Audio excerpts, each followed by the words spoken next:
Hello guys, ഞാനിപ്പോൾ ഉള്ളത് വൈറ്റിലെ SA റോഡിലുള്ള ഡ്രീം റൈഡ് 2 വീലർ വർക്ക്ഷോപ്പിലാണ്. അപ്പോൾ ഇവിടെ വരാൻ കാരണം എന്ന് വെച്ചാൽ നമ്മൾ 2 വീലർ, അതായത് പ്രധാനമായിട്ട് സ്കൂട്ടറിൻ്റെ സർവീസിങ്, അതുപോലെ തന്നെ അതിൻ്റെ ടിപ്സിങ്, ഇങ്ങനെ കുറേ കാര്യങ്ങളെക്കുറിച്ച് സംസാരിക്കാനാണ്. അപ്പോൾ നമ്മളിന്ന് എടുക്കാൻ പോകുന്ന വണ്ടി എന്ന് പറയുന്നത് Yamaha Ray ആണ്. അപ്പോൾ നമുക്ക് സർവീസ് ചെയ്യാനുള്ള വണ്ടി റെഡിയാണ്. ഇതാണ് നമ്മളുടെ Yamaha Ray. അപ്പോൾ നമ്മളെ ഇവിടെ സർവീസ് കാര്യങ്ങൾ, അതുപോലെ നമ്മുടെ ചോദ്യങ്ങൾക്കൊക്കെ ഉത്തരം നൽകാൻ ഹെൽപ്പ് ചെയ്യാൻ വേണ്ടിയിട്ട് വന്നേക്കുന്ന അജിത്തേട്ടനാണ്. അപ്പോൾ അജിത്തേട്ടൻ നമ്മൾ ആദ്യമായിട്ടൊരു വണ്ടി നമ്മുടെ അടുത്ത് കിട്ടുമ്പോൾ സർവീസിന് വരുമ്പോഴത്തേക്ക് നമ്മൾ ആദ്യമായിട്ട് എന്താ ചെയ്യുക? അത് ആദ്യം ഓടിച്ച് നോക്കുകയാണോ അത് ഓരോ വണ്ടിയുടെ ഡിപ്പെൻസ്, അതിൻ്റെ കംപ്ലയിൻറ്റ് എന്താണെന്നുള്ളത് നോക്കിയിട്ട് അതനുസരിച്ച് ഡിപ്പെൻഡ് ചെയ്യും. ഓക്കെ, ഇപ്പോൾ ഓടിച്ച് നോക്കേണ്ട കംപ്ലയിൻ്റ് ആണെങ്കിൽ ഓടിച്ച് നോക്കുക, ഓടിച്ച് നോക്കിയിട്ട് നമുക്ക് ചെയ്യാം. അപ്പോൾ നമുക്കിപ്പോൾ ആദ്യം തന്നെ കംപ്ലയിൻറ്റ് എന്താണെന്നുള്ളത് നോട്ട് ചെയ്യും. ഓക്കെ, അപ്പോൾ നമുക്ക് ഈ വണ്ടി ഒന്ന് ഓടിച്ച് നോക്കാം. എന്നിട്ട് ഇതിൻ്റെ കംപ്ലയിൻറ്റ്സ് എന്താണെന്നുള്ളതെന്ന് അജിത്തേട്ടൻ നമ്മുടെ അടുത്ത് പറയും.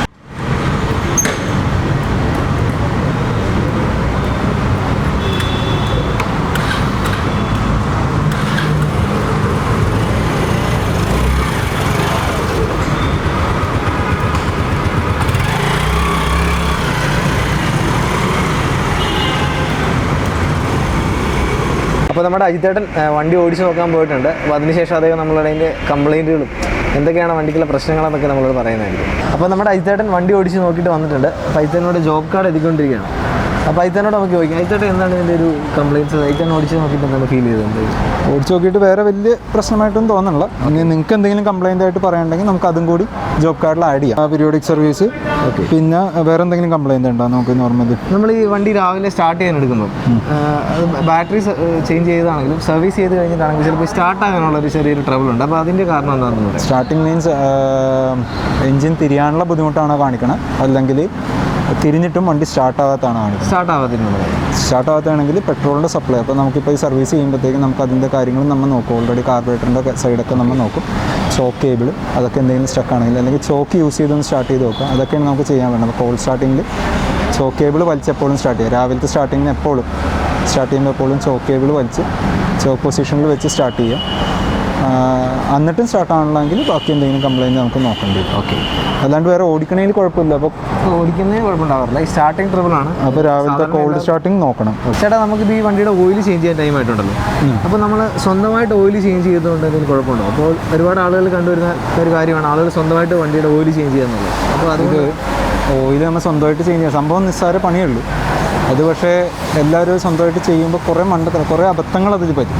കാരണം വെച്ചാൽ ഇത് ഭൂരിഭാഗം വണ്ടികളുടെ ഓയിൽ ഡ്രെയിൻ ബോൾട്ട് ഇരിക്കണം crank case, engine number punch ചെയ്തേക്കണ ക്രാങ്ക് കേസ് ആയിരിക്കും. ഇത് നമ്മൾ അഴിക്കുമ്പോഴാണെങ്കിലും തിരിച്ച് പിടിപ്പിക്കുമ്പോഴാണെങ്കിലും അവിടുത്തെ ത്രെഡ് പോയി കഴിഞ്ഞാൽ ആ ബോൾട്ടിൻ്റെ ഡ്രെയിൻ ബോൾട്ടിൻ്റെ ത്രെഡ് പോയി കഴിഞ്ഞാൽ കറക്റ്റ് രീതി എന്ന് പറഞ്ഞാൽ ക്രാങ്ക് കേസ് മാറ്റുക എന്നുള്ള. പിന്നെ നമുക്ക് ലേറ്റി കൊടുത്ത് ചെയ്യാം, അങ്ങനെ വേറെ പണിയൊക്കെ ഉണ്ട്. പക്ഷേ ഇതിന് കറക്റ്റ് രീതി എന്ന് പറയുന്നത് ക്രാങ്ക് കേസ് മാറ്റുക എന്നുള്ള. ഈ ക്രാങ്ക് കേസ് മാറ്റിയാനാണെങ്കിലും നമ്മൾ ഒരു എൻജിൻ വർക്കായി ശരിക്കും പറഞ്ഞാൽ. എൻജിൻ സ്ട്രിപ്പ് ചെയ്താൽ ക്രാങ്ക് കേസ് മാറ്റാനോ എന്ത് പറ്റുള്ളൂ. അപ്പോൾ ഈ crank case engine number punch ചെയ്തേക്കുന്ന ക്രാങ്ക് കേസ് ആയതുകൊണ്ട് RT ഓഫീസിൽ നിന്ന് അപ്രൂവൽ കിട്ടാണ്ട് നമുക്ക് ആ ക്രാങ്ക് കേസ് ഓടിപ്പടിച്ച് മാറ്റാനും പറ്റില്ല. കാരണം വെച്ചാൽ വണ്ടിയുടെ ഐഡൻറ്റിറ്റി പറഞ്ഞത് ഒന്ന് ചേസിസ്, ഒന്ന് എൻജിൻ നമ്പർ, ഇതൊക്കെ വണ്ടിയുടെ ഐഡൻറ്റിറ്റിയിലുള്ളതാണ്. അപ്പോൾ ഈ പറഞ്ഞ സാധനം മാറ്റുക എന്നുള്ളത് നമുക്ക് RTOയുടെ അപ്രൂവൽ ഇല്ലാണ്ട് നമുക്ക് മാറ്റാനും പറ്റില്ല. അങ്ങനെ കുറേ അബദ്ധങ്ങൾ ഇതിനകത്തുണ്ട്. അപ്പോൾ മാക്സിമം നമ്മൾ ആ പീരിയോഡിക് സർവീസുകൾ എന്നുവെച്ചാൽ ഈ എൻജിൻ ഓയിൽ ചേഞ്ച് ചെയ്യേണ്ട സർവീസ് എപ്പോഴും ഒരു മെക്കാനിക്കിനെ കാണിച്ച് ചെയ്യിക്കാം. ആ സമയത്ത് വണ്ടി മെക്കാനിക്ക് യൂസ് ചെയ്തു അല്ലെങ്കിൽ ഓടിച്ച് നോക്കിയിട്ട് അതിലെന്ത് കംപ്ലയിൻറ്റ് ഉണ്ടെന്നുള്ളത് മെക്കാനിക്ക് പറയാം. അതനുസരിച്ച് നമുക്ക് അത്യാവശ്യം ചെയ്യേണ്ടതാണെങ്കിൽ ചെയ്യാം, അല്ലാതെ നമുക്ക് അടുത്ത സർവീസിലേക്ക് മാറ്റി വെക്കാം. അതാണ് എപ്പോഴും നല്ലത്. എപ്പോഴും ഒരു പീരിയോഡിക് ഹെൽത്ത് ചെക്കപ്പ് പോലെ വണ്ടീനെ നമ്മൊരു 2500-3000 കിലോമീറ്ററിൻ്റെ ഇടയിൽ ഒരു മെക്കാനിക്കിനെ കാണിക്കുന്നതാണ് എപ്പോഴും നല്ലത്. ഓക്കെ, അപ്പോൾ നമ്മുടെ ഡ്രീം റൈഡറിലെ കിരൺ ചേട്ടൻ നമ്മുടെ റേയോട് അഴിച്ചുകൊണ്ടിരിക്കുകയാണ്.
ഇപ്പം നമ്മുടെ റേ ഏകദേശം അഴിച്ചു തീർന്നിട്ടുണ്ട്. അപ്പം നമുക്ക് ഈ എൻജിൻ ബെൽറ്റുമായിട്ട് ബന്ധപ്പെട്ട ചില കാര്യങ്ങൾ ചേർന്ന് ചോദിക്കാം. നമ്മൾ ഈ സ്കൂട്ടർ ഓടുന്ന ഒരു ബെൽറ്റിലല്ലേ, റബ്ബർ ബെൽറ്റാണ് ശരിക്കും അല്ലേ സ്കൂട്ടറിൻ്റെ റണ്ണിങ്ങിനെ കൺട്രോൾ ചെയ്യുന്നത്. അപ്പോൾ ഈ ബെൽറ്റ് നമ്മൾ എത്ര കാലം കൂടുമ്പോഴാണ് മാറേണ്ടതെന്നുള്ള, എത്ര കിലോമീറ്റർ കൂടുമ്പോൾ മാറണം? 20,000 കിലോമീറ്റർ സംതിങ് നമ്മൾ കംപ്ലൈൻറ്റ് വരും. അതിന് മുമ്പ് ഇടയ്ക്കൊന്ന് ചെക്ക് ചെയ്യണമെന്നുള്ളതായിരിക്കും. ഓക്കെ. നമുക്ക് ഈ ബെൽറ്റ് മാറാറായെന്നുണ്ടെങ്കിൽ നമുക്ക് സാധാരണ നോക്കി അറിയാൻ പറ്റുമോ? ഇപ്പോൾ അതുകൊണ്ട് ചെക്ക് ചെയ്തുകൊണ്ടിരിക്കുകയാണ്. നമുക്കിപ്പോൾ ഒരിക്കലും നമുക്ക് അറിയണമെങ്കിൽ. ഓക്കെ ഓക്കെ ചേട്ടാ. അതുപോലെ നമ്മൾ ഈ വണ്ടി ഓവർടേക്ക് ചെയ്യുമ്പോൾ ഹൈവേയിലൂടെ പോകുമ്പോൾ നമ്മൾ ഓവർടേക്ക് ചെയ്യുമ്പോഴത്തേക്ക് വണ്ടി കൈ കൊടുത്ത് കഴിയുമ്പോഴത്തേക്ക് കയറാനൊരു പമ്മൽ കാണിക്കുന്നുണ്ട്, വണ്ടി സ്ലോ ആവാറുണ്ട്. അപ്പോൾ അത് എന്തുകൊണ്ടാണ്? അത് ഫിൽറ്ററിൻ്റെ പ്രശ്നം? കൂടുതലും എയർ ഫിൽറ്റർ ബ്ലോക്കായതായിരിക്കുള്ളൂ. ഓക്കെ. അത് കറക്റ്റ് ടൈമിന് മാറ്റാറായ ടൈം കഴിഞ്ഞ് കഴിയുമ്പോൾ ഈ മിസ്സിങ് പോലെ കാണിക്കും. ഓക്കെ. അതിൻ്റെ കാരണം പൊടി കയറി അടയുന്നതാണോ? അതിൻ്റെ അകത്ത് ഡസ്റ്റ് വന്ന് മൊത്തം ഫില്ലാവും. ഓക്കെ. നമ്മൾ സാധാരണ എയർ ഫിൽറ്റർ മാറേണ്ട ഒരു സമയം പീരീഡ് അങ്ങനെ വല്ലതും ഉണ്ടോ? പീരീഡ് എന്ന് പറഞ്ഞാൽ ഓയിൽ ചേഞ്ചിൻ്റെ ഒപ്പം തന്നെ ജനറൽ സർവീസും കൂടി ഒരുമിച്ച് ചെയ്യാനായിരിക്കും ഏറ്റവും ബെറ്റർ. ഓക്കെ. അതിൻ്റെ ഒപ്പം തന്നെ ആകുമ്പോഴത്തേക്കും അത്രയും തന്നെ അതിൻ്റെ ഒരുമിച്ച് തന്നെ ചെയ്യുമ്പോഴത്തേക്കും വണ്ടി അത്ര ക്ലിയർ ആയിട്ടിരിക്കും. ഓക്കെ.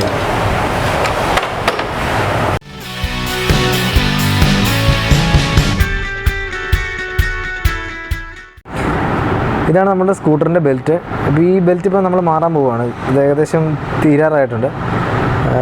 ഇപ്പോൾ ഇത് തീരാറായി കഴിയുമ്പോഴത്തേക്ക് ഇതിൻ്റെ സൈഡിൽ ഒരു പൊട്ടുന്ന പാടുകൾ ഉണ്ടാവാറുണ്ട് ഇടയ്ക്ക് ഈ ഗ്യാപ്പിൽ.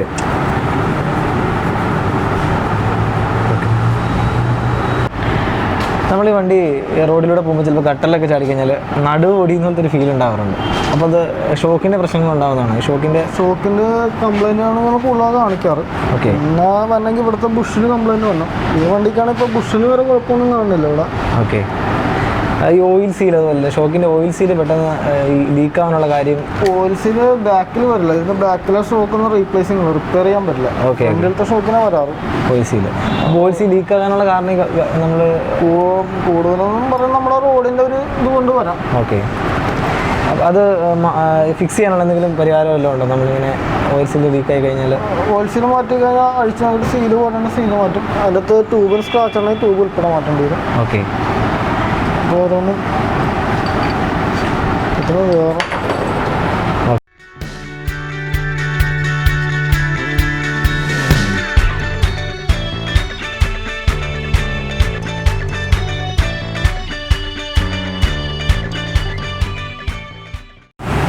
ചേട്ടാ, നമ്മൾ ഈ പുതിയ വണ്ടി എടുത്ത് കഴിഞ്ഞാൽ ഏകദേശം ഒരു വർഷമൊക്കെ കഴിഞ്ഞ് കഴിയുമ്പോഴൊക്കെ ഈ ഒരു ശബ്ദ വ്യത്യാസം ഉണ്ടാവാറുണ്ട്, നോയ്സ് ഉണ്ടാവാറുണ്ട് വണ്ടിക്ക്. അതുപോലെ തന്നെ ഒരു വൈബ്രേഷൻ ഫീൽ ചെയ്യാറുണ്ട് വണ്ടി ഓടിക്കുമ്പോൾ. അപ്പോൾ അതിനുള്ള കാരണം എന്താണ്?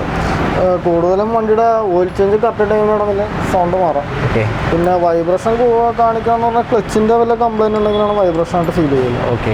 അപ്പോൾ ക്ലച്ചിന് എന്തെങ്കിലും കംപ്ലൈൻറ്റ് ഉണ്ടെങ്കിൽ നമുക്ക് വൈബ്രേഷൻ ഉണ്ടാവുമല്ലേ? ഇതാണ് നമ്മുടെ റേയുടെ എയർ ഫിൽറ്റർ. ഇതിപ്പം നിറച്ച് പൊടി കയറി പോയിരിക്കുകയാണ്. അപ്പോൾ നമ്മൾ ഈ എയർ ഫിൽറ്റർ മാറ്റുന്നുണ്ട്. ഇത് നമ്മുടെ വണ്ടിക്ക് പുതിയൊരു എയർ ഫിൽറ്റർ ഒക്കെയാണ്. എയർ ഫിൽറ്റർ മാറ്റി വെച്ചൊക്കെയാണ് ഇവിടെ.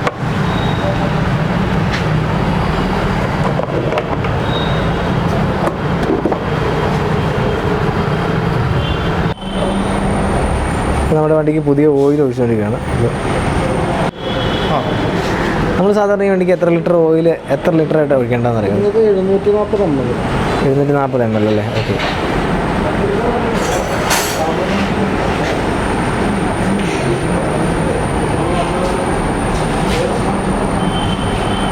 അതുപോലെ നമ്മൾ ഓയിലിൻ്റെ അളവ് ചെക്ക് ചെയ്യുന്നത് അത് ഓയിൽ സ്റ്റിക്കിൻ്റെ അകത്ത് ഇവിടെ തന്നെ മാർക്കിംഗ് ഉണ്ട്. ഓക്കെ. ഇതാണ് അതിൻ്റെ മാക്സിമം മിനിമം. ഓക്കെ. ലെവൽ സ്റ്റിക്കിൽ തന്നെ ഇടയ്ക്ക് ചെക്ക് ചെയ്യണം നല്ലതായിരിക്കും. നമ്മൾ ഓയിലിൻ്റെ കളറ് മാറുമ്പോൾ ഓയിൽ മാറണമെന്ന് പറയുന്നത് അതിനകത്ത് അത് എത്രത്തോളം ശരിയാണെന്നുള്ളത്? കൂടുതലും കളറല്ല, കിലോമീറ്റർ അനുസരിച്ചാണ് മാറണത്. ഓക്കെ. പിന്നെ ഓട്ടം കുറവാണെങ്കിൽ ഇത്ര മാസം കൂടുമ്പോൾ മാറണമായിരിക്കും നല്ലത്. ഓക്കെ. ചേട്ടാ, അതുപോലെ തന്നെ നമ്മൾ ഒരുപാട് കാലം ഉപയോഗിക്കാതിരുന്ന വണ്ടികളൊക്കെ എടുക്കുമ്പോഴത്തേക്ക് ഓയിൽ മാറ്റിയിട്ട് എടുക്കണമെന്ന് പറയാറുണ്ട്. അപ്പോൾ അതിൻ്റെ കാരണം എന്താണ്? ഏറ്റവും എന്താണെന്ന് വെച്ചാൽ ഇതിൻ്റെ ബെയറിംഗ് സെക്ഷനിലൊക്കെ ഓയിൽ പമ്പിങ് ചിലപ്പോൾ വർക്കിംഗ് ഉണ്ടാവില്ല. ഓക്കെ. ഓയിൽ മാറിക്കഴിയുമ്പോഴത്തേക്കും ഒന്നുകൂടി സ്മൂത്തായിട്ട് ഓയിൽ വരും. പിന്നെ ഇരുന്നിരുന്ന ഓയിലിന് പഴക്കം വന്നു കഴിഞ്ഞാൽ തിക്നെസ് വരാൻ ചാൻസ് ഉണ്ട്. ഓക്കെ. അത് എഞ്ചിൻ്റെ പ്രവർത്തനത്തെ എന്തെങ്കിലും കാര്യമായിട്ട് ബാധിക്കുമോ? കരട് വല്ലതും കയറി കിടപ്പുണ്ടെങ്കിൽ ഇത്ര ടൈം കൊണ്ട് ഏറ്റവും അടിയിൽ വന്ന് നിൽക്കും. അത് പിന്നെ മുകളിലോട്ട് പോകണമെന്നുള്ള ഡയറക്റ്റ് കളഞ്ഞിട്ട് പുതിയ ഒഴിക്കണമായിരിക്കും. ഓക്കെ. ചേട്ടാ, അതുപോലെ തന്നെ ഈ ബെയറിങ്ങും കോൺസെപ്റ്റും മറ്റ് വണ്ടികൾക്ക് വീൽ അലൈൻമെൻറ്റ് എന്ന് പറയുന്ന പോലെയാണ് സ്കൂട്ടറിൻ്റെ ബെയറിങ്ങും കോൺസെപ്റ്റും. ഇത് കംപ്ലൈൻ്റ് ആകാനുള്ള പ്രധാനപ്പെട്ട കാര്യം നമ്മുടെ ഗട്ടറുകളൊക്കെ തന്നെയാണോ അത് വേറെ എന്തെങ്കിലും കാരണങ്ങൾ കൊണ്ട് ഇതിന്? കൂടുതലും ഗട്ടറുകൾ തന്നെയാണ്. അപ്പോൾ നമുക്ക് എങ്ങനെ അറിയാൻ പറ്റും ഇത് ബെയറിങ് പോയിട്ടുണ്ടെന്ന്? സാധാരണ ഓടിച്ച് നോക്കുമ്പോൾ ഈ ഹാൻഡിന് ഷെയ്ക്ക് ഫീല്, പിന്നെ സൗണ്ട് വ്യത്യാസം കാണിക്കും, ഫ്രണ്ടിലൊരു സൗണ്ട് കിട്ടും. ഓക്കെ. അപ്പോൾ ഇത് നമ്മുടെ ടയറിന് ബെയറിംഗ് ഒക്കെ കംപ്ലൈൻ്റ് ആയിട്ടുണ്ടെങ്കിൽ നമ്മുടെ ടയറിൻ്റെ തേയ്മാനത്തെ എങ്ങനെ കാര്യങ്ങളൊക്കെ ബാധിക്കും? ചിലപ്പോൾ ചില വണ്ടികളുടെ മാത്രം ഒരു സൈഡ് മാത്രമായിട്ട് തേയ്മാനം കാണിക്കും. ഓക്കെ. റിമ്മിന് എന്തെങ്കിലും കോട്ടം ഉണ്ടാകാൻ ചാൻസ് ഉണ്ടോ? റിമ്മിന് കോട്ടം വന്നെങ്കിൽ വണ്ടി എയറിലാണ്ട് കട്ടർ ഓവറായിട്ട് നമ്മൾ കൂടുതലും കോട്ടം വന്നത്, അല്ലാണ്ട് അങ്ങനെ വരാറ് ചാൻസ് കുറവാണ്. ഓക്കെ. റിമ്മിന് കോട്ടം ഉണ്ടായിക്കഴിഞ്ഞാൽ നമ്മൾ ട്യൂബ്ലെസ് ടയറുകളാണ് പുതിയ വണ്ടികൾക്ക് ഇറങ്ങുന്നത്. അപ്പോൾ റിമ്മിന് കോട്ടം ഉണ്ടായിക്കഴിഞ്ഞാൽ അതിനുള്ള പരിഹാരം എന്താണ്? അല്ലെങ്കിൽ റിമ്മ് മാറ്റണം? കോട്ടം മാറ്റണമായിരിക്കും നല്ലത്. അത് തുരുമ്പിക്കുന്നത് ഈ ടയറിന് എന്തെങ്കിലും പ്രശ്നം ഉണ്ടാവാറുണ്ടോ? റിമ്മ് തുരുമ്പിച്ച് കഴിഞ്ഞാൽ തുരുമ്പണ വല്ല പെയിന്റ് പോയിരിക്കണ മാത്രമേ തുരുമ്പിക്കുള്ളൂ, അല്ലാണ്ട് തുരുമ്പിക്കാറില്ല. പിന്നെ മെയിനായിട്ട് റിമ്മ് വെൻ്റാവണമെങ്കിൽ എയർ കറക്റ്റ് ടൈമിൽ ചെക്ക് ചെയ്യണമെങ്കിൽ ഇപ്പോൾ വെൻ്റാവാൻ ചാൻസ് കൂടുതലാണ്. ഓക്കെ. അടുത്തായിട്ട് നമ്മൾ അഴിക്കാൻ പോകുന്ന വണ്ടിയുടെ ബ്രേക്ക് പാഡാണ്. നമ്മൾ സാധാരണ ബ്രേക്ക് പാഡ് മാറേണ്ടത് എത്ര കിലോമീറ്റർ കൂടുമ്പോഴാണെന്നോ അങ്ങനെ ഒരു കണക്ക്? കിലോമീറ്റർ അല്ല, ഓടിക്കണ ഇത് വെച്ചാണ് കൂടുതലും വന്നത്. ഓക്കെ. ഈ ബ്രേക്ക് പാഡ് ഈ വണ്ടി ഇടയ്ക്ക് ഓടിപ്പോകുന്ന സമയത്ത് ഒരു പൊളച്ചിലുണ്ടാവാറുണ്ട് ഇടയ്ക്ക് വിട്ട്. അത് ബ്രേക്ക് പാഡ് പിടിക്കുന്നതുകൊണ്ടാണോ?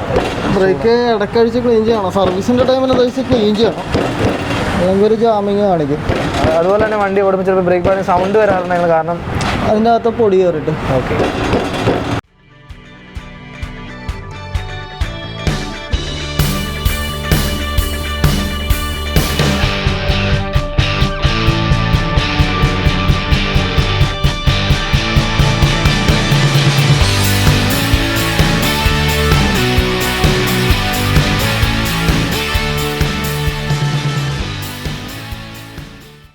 ബ്രേക്ക് ഷൂ തിരിഞ്ഞ് കയറുന്നതാണ് അറിയാൻ പറ്റുന്നത്. ബ്രേക്ക് ഇട്ട് ടൈറ്റ് ചെയ്ത് തരും, ഇവിടെ ടൈറ്റ് ചെയ്ത് തരും. അല്ല തീർന്നെന്ന് അറിയാൻ പറ്റുന്നത് പഴയ പുതിയ കൊണ്ട് ഇതേപോലെയൊക്കെ തന്നെ ഇരിക്കും.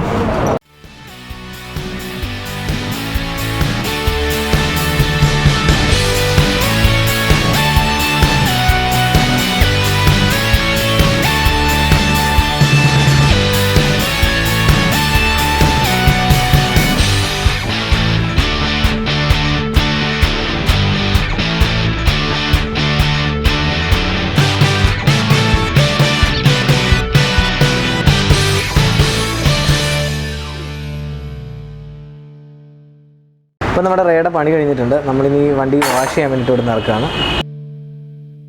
ഇപ്പോൾ നമ്മുടെ റേയുടെ സർവീസിങ് ഒക്കെ കഴിഞ്ഞിട്ട് വണ്ടിയുടെ വാഷിങ്ങിന് വിട്ടേക്കുവാണ്. അപ്പം നമ്മൾ ഇത്ര നേരം ഉണ്ടായിരുന്നത് വൈറ്റ്ലയിലെ ഡ്രീം റൈഡ് വർക്ക്ഷോപ്പിലാണ്. ഇത്ര നേരം നമ്മളോടൊപ്പം ഉണ്ടായിരുന്നത് അജിത് ചേട്ടനും അതുപോലെ കിരൺ ചേട്ടനുമാണ്. ഇവർ രണ്ടുപേരുമാണ് നമ്മളുടെ ഡൗട്ട്സൊക്കെ ക്ലിയർ ചെയ്ത് തന്നത്.